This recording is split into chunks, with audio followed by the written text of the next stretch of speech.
In October 1962, beneath the vast and restless surface of the Atlantic Ocean, the Soviet submarine B-59 navigated the dark depths with a crew carrying the weight of the world on their shoulders.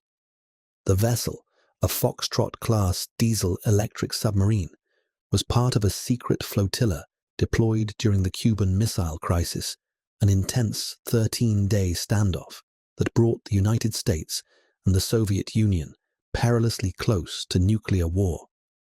Inside the cramped steel confines of B-59, Captain Valentin Savitsky and flotilla commander Vasili Arkhipov, along with their fellow officers and sailors, faced a tension so thick it seemed to cling to every bulkhead, every instrument panel, and every breath drawn in the stale, recycled air. The world above was teetering on the brink of disaster. President John F. Kennedy had recently ordered a naval quarantine around Cuba to prevent further Soviet missile shipments, and the Soviet leadership had dispatched a fleet, including B-59, to enforce their strategic interests. Yet the men inside the submarine were isolated from the surface turmoil, cut off from direct communication with Moscow by the unforgiving ocean. They knew only fragments of the escalating crisis, but the silence itself was a harbinger of dread. Each passing hour deepened the uncertainty, and the claustrophobic environment magnified every shadow of fear and doubt. Captain Savitsky, a seasoned officer hardened by years of service, paced the narrow corridors with a grim determination. His eyes, sharp and watchful, scanned the sonar readings and gauges that flickered with vital information. Beside him, Vasili Arkhipov, a flotilla commander with a reputation for calm and reason, monitored the submarine's status with a steady hand. The two men understood the gravity of their mission: to remain undetected beneath the waves, to hold their position, and to be ready for any eventuality. But the invisible enemy pressing upon them was not just the American fleet above, but the fragile balance of global peace hanging by a thread. The atmosphere aboard B-59 was suffused with tension, a silent storm brewing within the iron hull. The submarine's crew, 39 in total, were seasoned sailors accustomed to hardship, yet none had experienced a situation so fraught with peril. The temperature and humidity inside the vessel rose relentlessly.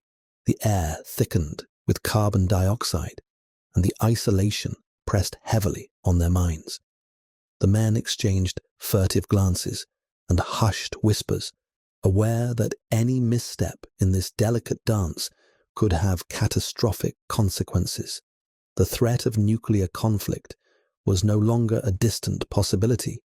It was an imminent shadow looming over their every move. Communication with the Soviet command had been severed for days.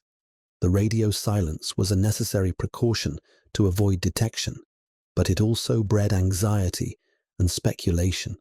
Without orders or updates, Captain Savitsky faced the daunting responsibility of interpreting ambiguous signals and deciding how to respond to the mounting provocations. The submarine had been detected by the United States Navy, and attempts were underway to force B-59 to surface. The American fleet, unaware of the submarine's nuclear armament, began deploying practice depth charges, explosive devices designed to send clear messages beneath the waves. For the crew of B-59, these were not mere warnings. They were perceived as acts of aggression that could trigger a deadly response. Within the tight quarters of the command center, officers gathered around the sonar screens and communication panels, trying to decipher the intentions of the American ships above. The depth charges exploded rhythmically in the water, each detonation sending shockwaves through the submarine's hull, rattling nerves and equipment alike. The crew's training urged restraint, But the psychological strain was immense. The fear that war might have already erupted on the surface began to take hold. Captain Savitsky's face, usually composed, betrayed a flicker of unease as he deliberated over the next course of action. Among the officers, Vasili Arkhipov stood out not only for his rank, but for his measured temperament. Known for his calm under pressure, Arkhipov understood the catastrophic potential lurking beneath their predicament. The submarine was equipped with a T-5 nuclear torpedo, a weapon of unimaginable destructive power, designed to be used only under explicit orders. Yet the current crisis had created a scenario where the chain of command faced unprecedented ambiguity. Launching the torpedo without confirmation from Moscow could ignite a nuclear war, but failing to respond to what might be hostile attacks could doom their own lives and mission. As the depth charges continued to fall, the submarine's sensors detected no incoming communication from Soviet command. The crew's nerves frayed with each passing minute. The temperature inside the vessel climbed, compounding the physical discomfort with psychological pressure. Fresh water supplies were limited, and the men's faces grew gaunt from the oppressive environment. The silence from above was deafening, broken only by the distant thuds of the depth charges and the creaks of the submarine's hull adjusting to the immense pressure of the deep ocean. Captain Savitsky convened a meeting of the senior officers to discuss their response. The room was tense, voices low but urgent. The political officer, responsible for ensuring ideological loyalty, urged immediate retaliation, convinced that war had already begun. Another officer echoed this view, advocating for the launch of the nuclear torpedo to neutralize the perceived threat. The implications were staggering. A single decision would determine not only the fate of the submarine and its crew, but potentially the entire world. Yet amidst this heated debate, Vasili Arkhipov's voice rose with calm authority. He urged caution and restraint, emphasizing the need to avoid precipitating a global catastrophe. Arkhipov argued that without direct orders from Moscow, initiating a nuclear strike was both reckless and unjustified. His insistence on thorough deliberation and adherence to protocol introduced a critical pause in the escalating crisis. His perspective reflected a deep understanding of the stakes and a commitment to preserving peace even in the face of provocation. The crew listened intently, the weight of Arkhipov's reasoning sinking in. The hours stretched on, the tension in the submarine reaching a fever pitch. Every sonar ping, every shift in the water was scrutinized for signs of impending attack or relief. The battle raging inside the vessel was one of nerves, judgment, and humanity confronting the cold logic of war. The men aboard B-59 found themselves at the crossroads of history, their actions carrying consequences far beyond the confines of their steel prison. In the depths of the ocean, surrounded by hostile forces and engulfed in uncertainty, the crew of B-59 endured an ordeal that tested their resolve and their very understanding of duty. The submarine was more than a weapon. It was a crucible in which the future of the world was being forged. As the submarine pressed on beneath the waves, the silent struggle of its commanders and sailors underscored the terrifying closeness of nuclear annihilation and the fragile thread by which peace was held. The relentless pounding of depth charges echoed through the steel hull of the Soviet submarine B-59, each explosion sending a shock wave that reverberated through the cramped compartments and jolted the nerves of every man aboard. The United States Navy, unaware that the submarine was armed with a nuclear torpedo, had begun deploying these practice depth charges as a calculated measure to force B-59 to surface. For the Americans, the operation was routine, a signal to an unresponsive vessel to reveal itself. But for the Soviet crew trapped beneath the ocean, the detonations were harbingers of possible annihilation. Inside B-59, the atmosphere grew increasingly oppressive. The depth charges, though designed as warnings, inflicted physical stress on the submarine's structure, a mental strain on its crew. The vibrations rattled instruments and made the very air seem charged with electricity. The men, already fatigued by days submerged without fresh air or sunlight, found themselves gripped by rising panic. The captain, Valentin Savitsky, and flotilla commander Vasili Arkhipov, though composed on the surface, could not entirely mask the tension that gripped the command center. The crew strained to interpret the American maneuvers. Were these signals merely practice, or was war already underway above the waves? The submarine's sonar picked up the rhythmic explosions, each blast a potential death knell. Communication with Moscow had been lost days earlier, leaving the officers to wrestle with the terrifying possibility that they might be cut off in a conflict spiraling beyond their control. The uncertainty gnawed at them, and the weight of their isolation became a palpable force pressing on every decision. The political officer, a staunch enforcer of Soviet doctrine, was among the first to voice alarm.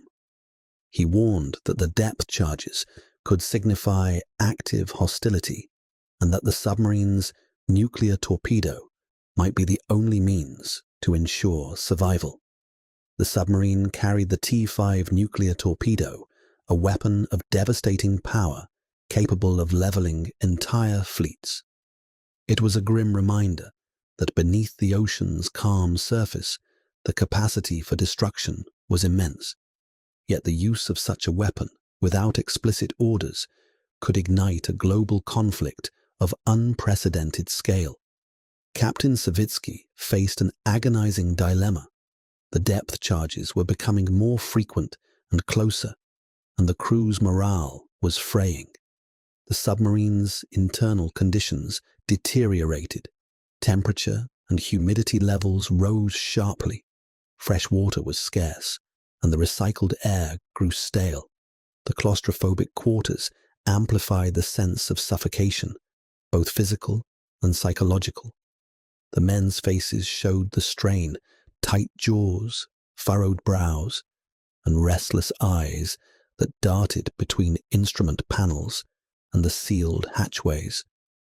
Amidst this tension, the submarine's sonar operator reported intermittent signals that might be attempts at communication from Moscow, but the transmissions were garbled and incomplete. The silence from their command center was deafening, a void that magnified the peril. Without clear orders, the chain of command teetered on the edge of paralysis and rash action.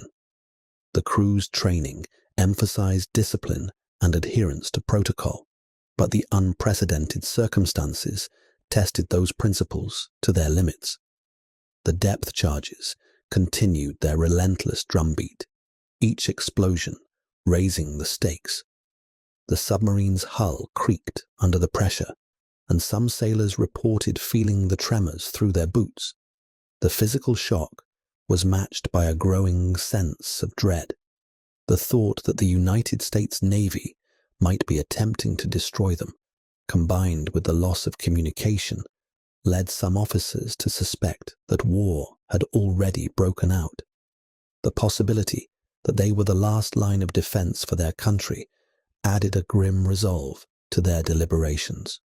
Within the command center, tensions boiled over into heated debate. Captain Savitsky and the political officer argued for the immediate use of the nuclear torpedo, convinced that the submarine was under attack, and that hesitation would mean death. They feared that the United States, intended a preemptive strike and that any delay could be fatal. The political officer's rhetoric was laced with ideological fervor, framing the situation as a test of loyalty and courage. For him, the nuclear option was not just a military tactic, but a symbol of Soviet strength and resolve. Vasili Arkhipov, however, remained a voice of reason. Recognizing the catastrophic consequences of a nuclear launch, he urged caution and insisted on exhausting every avenue to verify the situation before taking irreversible action. Archipov's calm and measured approach contrasted sharply with the mounting hysteria. He reminded his comrades that the absence of clear communication from Moscow was not necessarily a sign of defeat or abandonment, but could be the result of technical difficulties or deliberate radio silence. His perspective introduced a critical pause in the escalating crisis. The debate was not merely strategic, but deeply personal. Each officer grappled with the responsibility of deciding the fate of millions. The cramped space of the submarine felt like a crucible of judgment, where the weight of history pressed down with unbearable force. The men were acutely aware that any wrong move could trigger a nuclear war that would engulf the planet. The tension was a tangible presence, threading through every word spoken and every glance exchanged. Outside the submarine, the American ships maintained their pressure, dropping depth charges at regular intervals. These charges were calibrated to avoid destroying the submarine outright, but were sufficiently powerful to compel compliance. The U.S. Navy's intent was clear: to force B-59 to surface and reveal itself, ending the cat-and-mouse game beneath the waves. Yet the Soviet crew interpreted the charges as hostile attacks, intensifying their fear and readiness to retaliate. The physical effects of the depth charges were compounded by the worsening internal conditions. The submarine's life support systems strained against the rising heat and humidity. Condensation dripped from pipes, and the air grew thick with the metallic scent of machinery and unwashed bodies. Sleep became elusive, and the men's exhaustion deepened. Despite these hardships, the crew maintained a disciplined routine, performing their duties with grim determination. The knowledge that their actions could tip the balance between peace and annihilation lent an urgency to every task. As hours passed, the crew's anxiety mounted. The submarine's instruments detected no friendly signals, and the persistent depth charges continued their assault. The fear that the conflict had escalated beyond their control weighed heavily on every mind. The possibility that they might be forced to use their nuclear weapon without orders from Moscow became a subject of silent contemplation and open debate. The submarine's command center became a battleground of wills where reason clashed with fear and ideology. Throughout this ordeal, Vasili Arkhipov's steadfastness remained a crucial factor. His insistence on caution and his refusal to succumb to panic provided a counterbalance to the urgent calls for immediate action.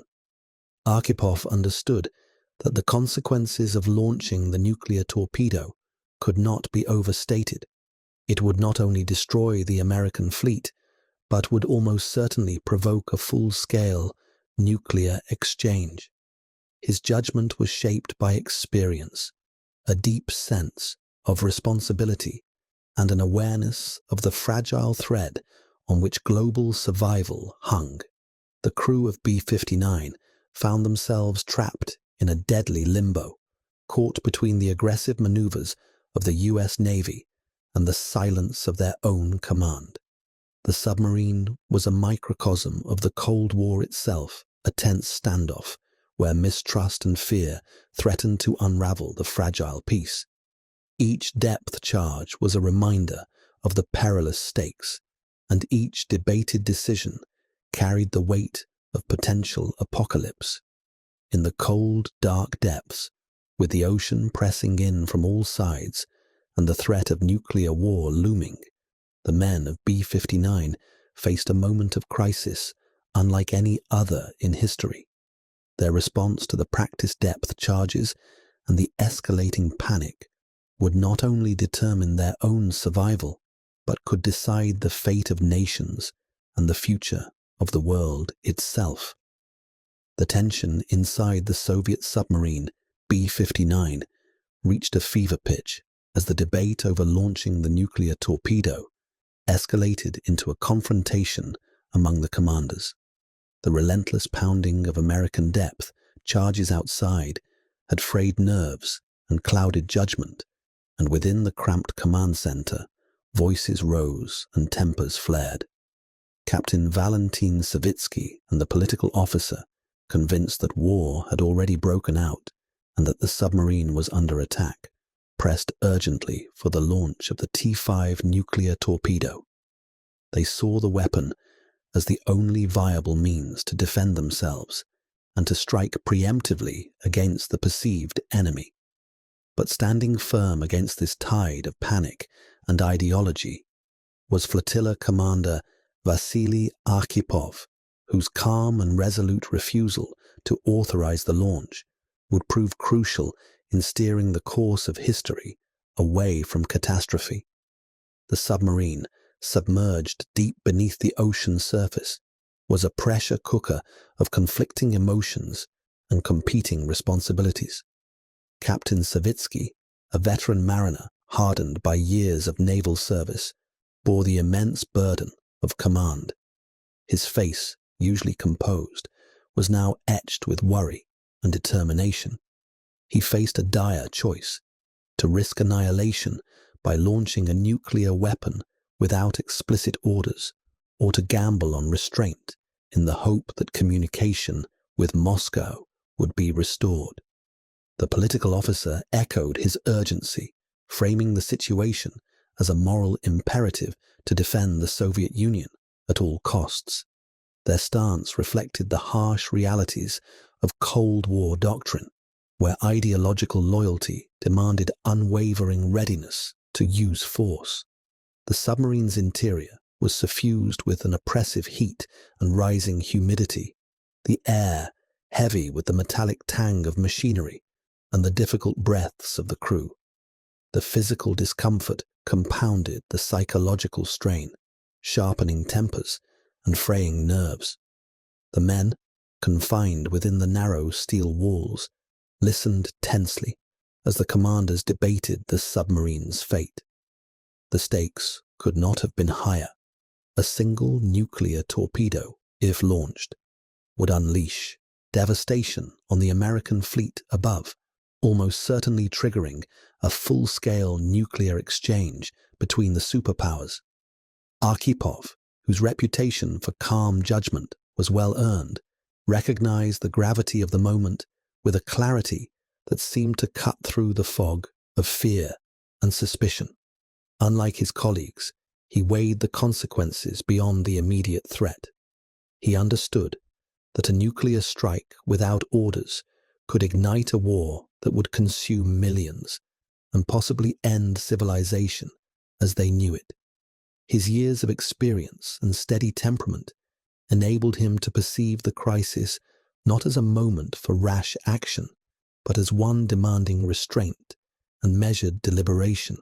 The decision to launch a nuclear weapon from a Soviet submarine required unanimity among the senior officers aboard a safeguard designed to prevent impulsive use. As the discussion unfolded, it became clear that Archipov's vote was pivotal. While Captain Savitsky and the political officer advocated for immediate launch, Arkhipov stood firm in his refusal. His calm voice cut through the rising panic, urging his comrades to consider the broader implications and to await explicit orders from Moscow. He emphasized that without confirmation of an actual war, the risks of initiating a nuclear strike were unacceptable. The heated exchange revealed the stark contrasts in their perspectives.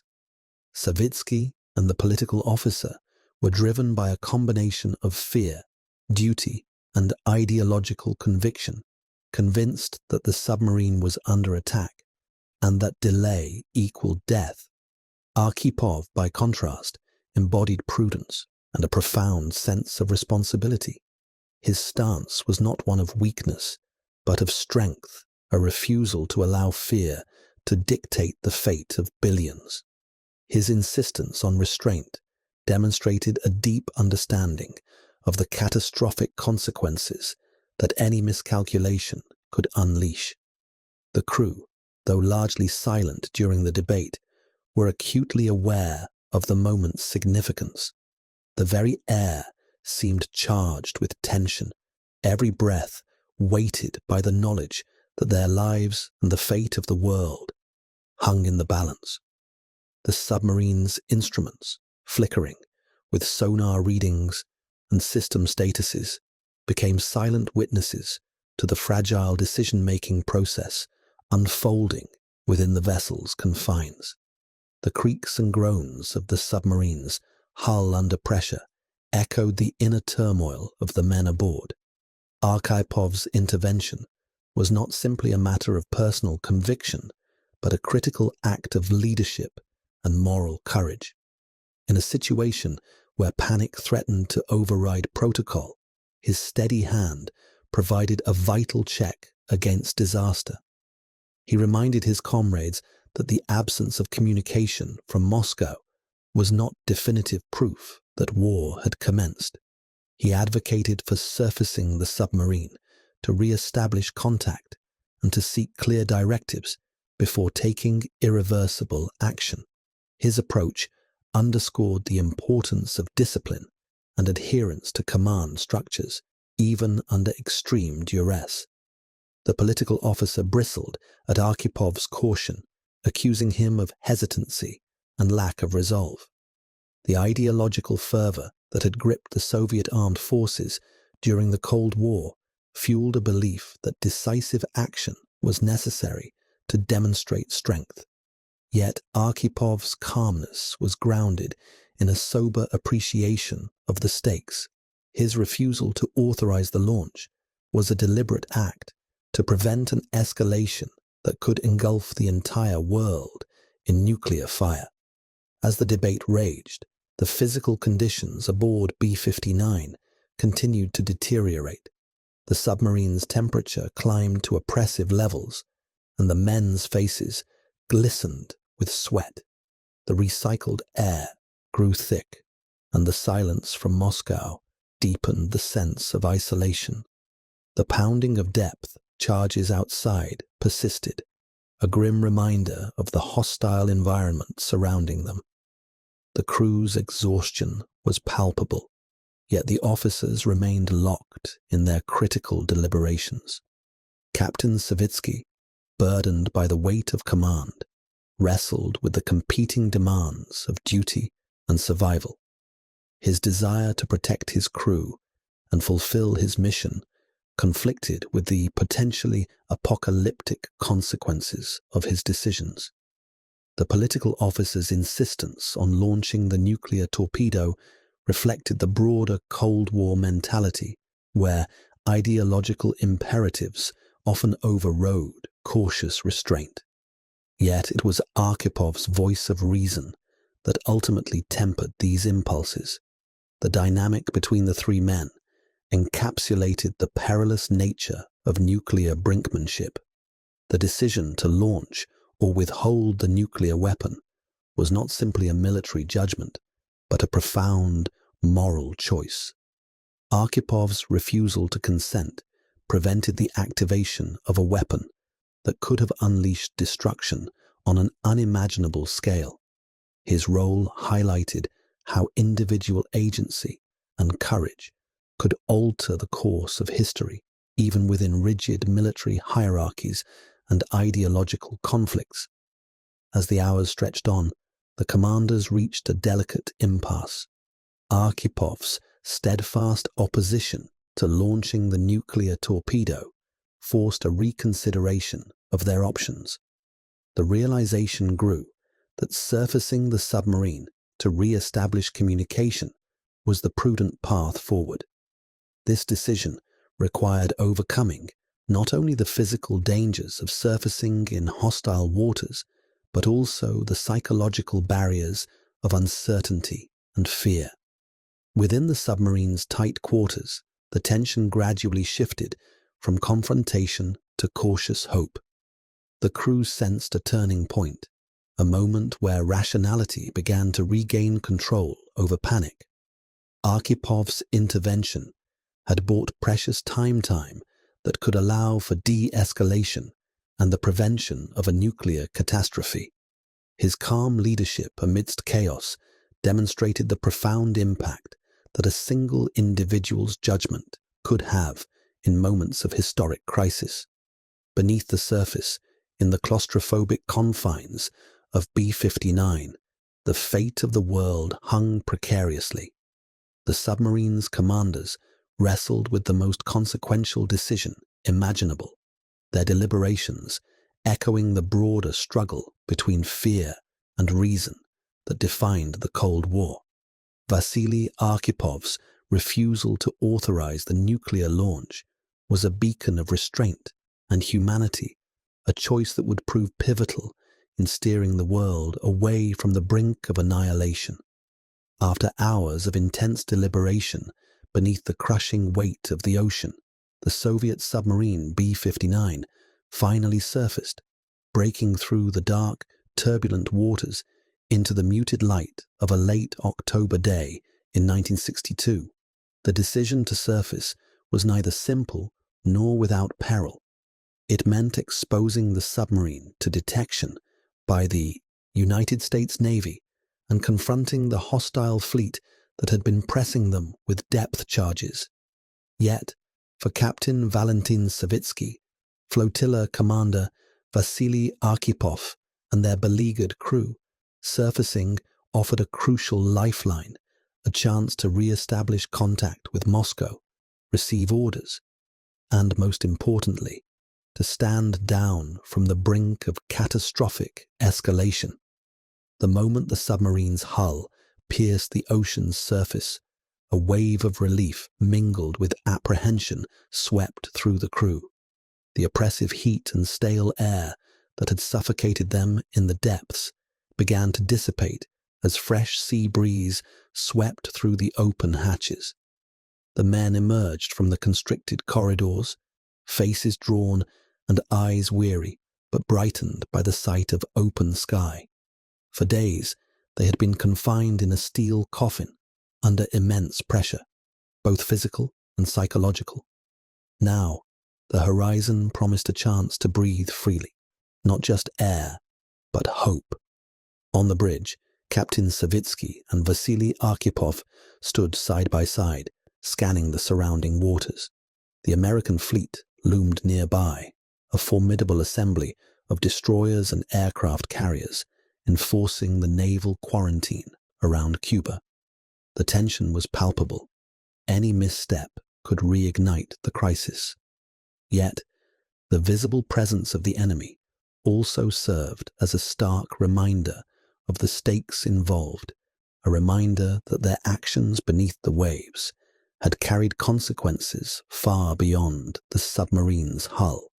The crew quickly set about re-establishing radio communication, their fingers deftly operating the equipment that had been silent for days. Static hissed through the speakers, punctuated by bursts of Morse code and garbled transmissions. But gradually the signals sharpened. Contact with Soviet command was restored, and with it came orders to stand down and await further instructions. The realization that the crisis had not yet escalated to open conflict was a balm to the frayed nerves aboard B-59. As the submarine remained surfaced, the atmosphere shifted from one of desperate fear to cautious relief. The depth charges ceased their pounding, replaced by the distant hum of American vessels maintaining their blockade. The crew exhaled collectively. The weight of imminent disaster lifted, at least for the moment. Conversations began to ripple through the compartments, tentative smiles exchanged, and a renewed sense of camaraderie took hold. The ordeal had forged bonds among the men that no peacetime experience could replicate. Vasili Arkhipov's role in this de-escalation was quietly acknowledged by those aboard. His refusal to authorize the nuclear launch had averted a catastrophe of unimaginable scale. Yet, his heroism remained understated, a testament to the often unseen sacrifices of individuals caught in the machinery of geopolitical conflict. Arkhipov's calm judgment had provided a crucial break on the momentum toward disaster, demonstrating the power of restraint and reason in a moment when fear and suspicion threatened to overwhelm. The surfacing of B-59 also served as a turning point in the broader Cuban Missile Crisis. The diplomatic channels between Washington and Moscow, strained but still open, began to bear fruit. President John F. Kennedy and Premier Nikita Khrushchev engaged in tense negotiations that would ultimately lead to the removal of Soviet missiles from Cuba and a corresponding easing of American naval pressure. The narrative of brinkmanship was punctuated by moments such as B-59's, surfacing moments where individuals' decisions shaped the course of history. Inside the submarine, the crew reflected on their harrowing experience. The physical hardships, the stifling heat, the scarcity of water, the endless darkness were matched by the emotional toll of living on the precipice of annihilation. Yet, the knowledge that they had played a role in averting nuclear war imbued their ordeal with a profound sense of purpose. For many, the crisis was a stark lesson in the dangers of miscommunication and the imperative of measured judgment. The American sailors enforcing the quarantine, unaware of the near launch of a nuclear weapon beneath their ships, continued their vigilant patrols. Their actions, intended to maintain pressure and signal resolve, had inadvertently pushed the Soviet submarine crew to the edge. The episode highlighted the razor-thin margins separating peace from catastrophe during the Cold War, where routine military maneuvers could spiral into existential threats. Back aboard B-59, as the crew began to recover from their ordeal, Vasili Arkhipov's steady presence remained a source of reassurance. His ability to navigate the submarine through the storm of fear and uncertainty without succumbing to panic was a beacon of leadership. The lessons of restraint, discipline, and moral courage that he embodied resonated deeply within the tight-knit community of sailors who had faced unimaginable pressure together. The submarine's surfacing marked not just a tactical maneuver, but a symbolic act of de-escalation. It was a conscious choice to step back from the abyss, to seek dialogue over destruction, and to reaffirm the value of human judgment in the face of mechanized annihilation. The decision to surface under such dangerous conditions underscored the complexity of command during the Cold War, where split-second choices carried global consequences. In the days that followed, B-59 remained under close observation, its crew subject to medical evaluation and debriefing.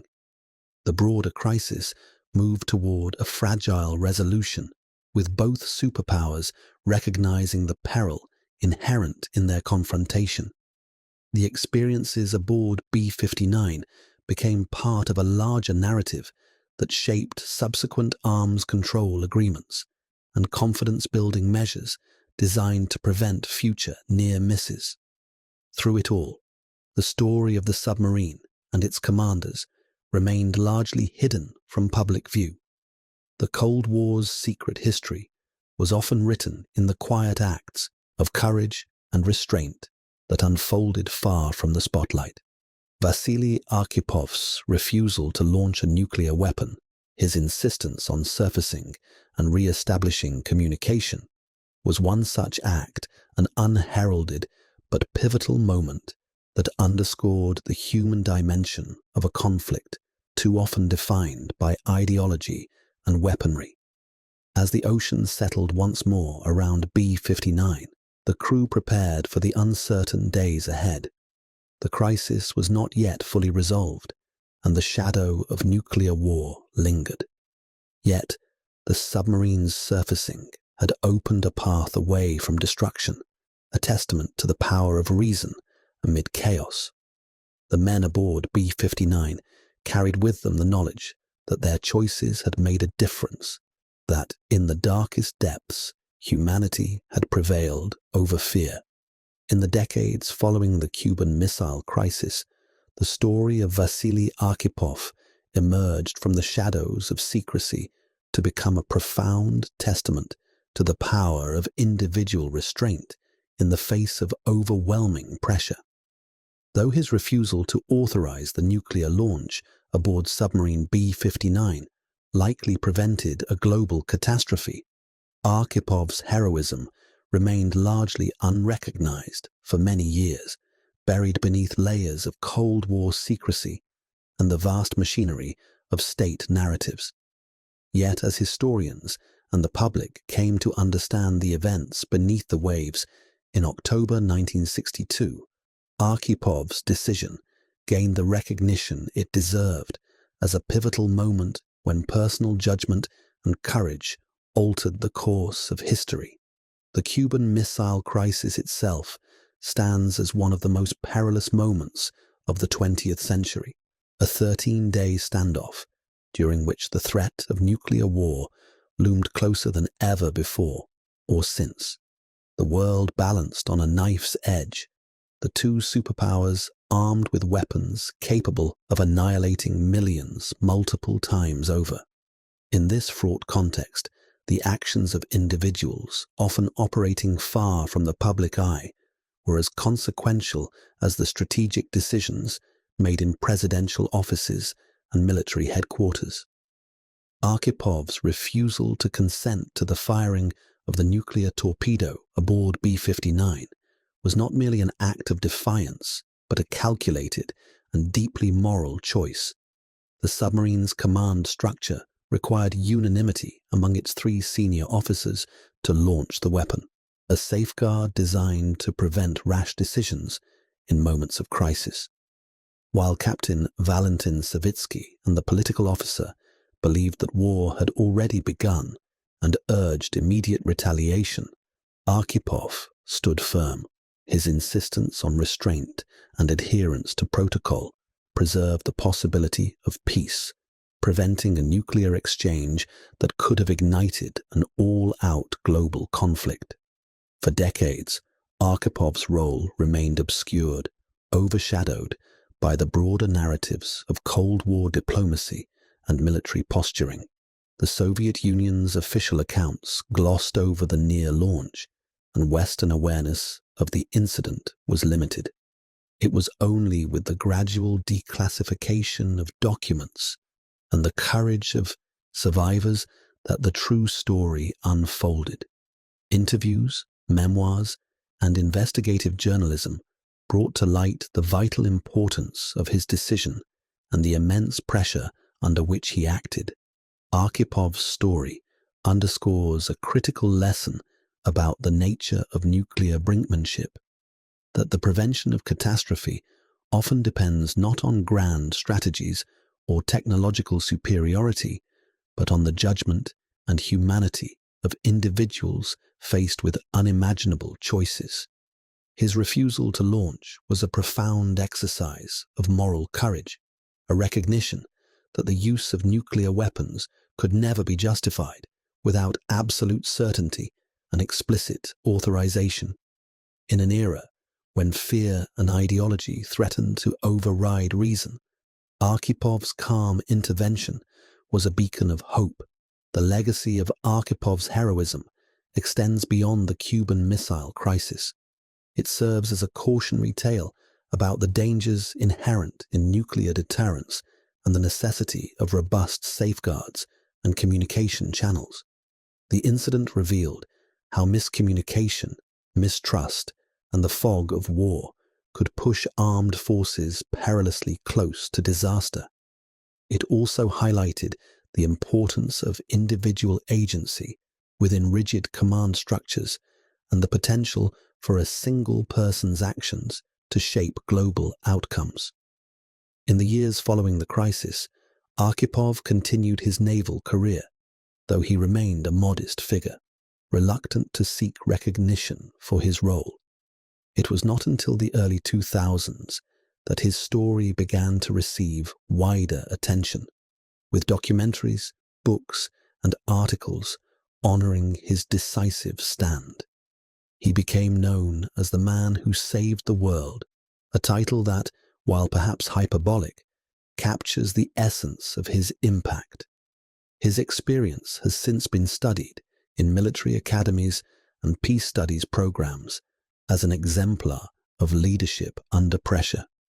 The Cuban Missile Crisis itself led to significant shifts in Cold War policies.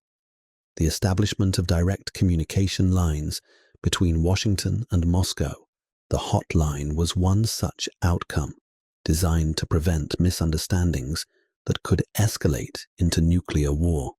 Arms control agreements, such as the Nuclear Test Ban Treaty of 1963, followed, reflecting a mutual recognition of the catastrophic potential of nuclear weapons.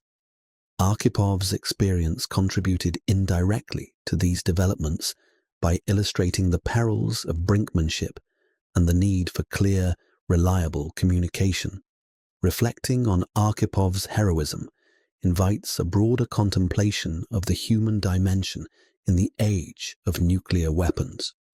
The Cold War is often remembered for its geopolitical chess games and ideological battles, but beneath these grand narratives are the stories of individuals caught in moments of crisis, individuals whose decisions could mean the difference between peace and annihilation. Arkhipov's story reminds us that the machinery of war is ultimately operated by humans, capable of reason, empathy, and restraint, even when confronted with overwhelming fear. His refusal to launch the nuclear torpedo aboard B-59 was a profound assertion of humanity in the face of mechanized destruction. It was a moment when the instinct for survival was tempered by the recognition of shared vulnerability, when the potential for apocalypse was averted by one man's steadfast commitment to peace. This act of restraint stands as a powerful counterpoint to the narratives of aggression and competition that often define the Cold War era. In the final analysis, Vasili Arkhipov's quiet heroism offers enduring lessons for the present and future. As nuclear weapons remain a central feature of global security, the importance of responsible command, clear communication, and individual judgment cannot be overstated. The story of B-59 is a reminder that the fate of humanity can hinge on the choices of a few, and that courage sometimes means saying no to violence, even when fear and suspicion demand otherwise. Arkhipov's legacy endures not only in history books and documentaries, but in the ongoing efforts to reduce nuclear risks and promote peace.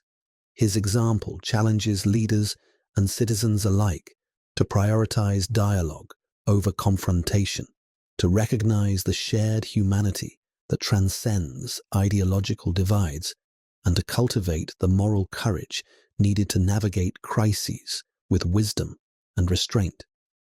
The world owes him a debt not only for averting disaster in 1962, but for embodying the enduring hope that even in the darkest moments, the light of reason can prevail.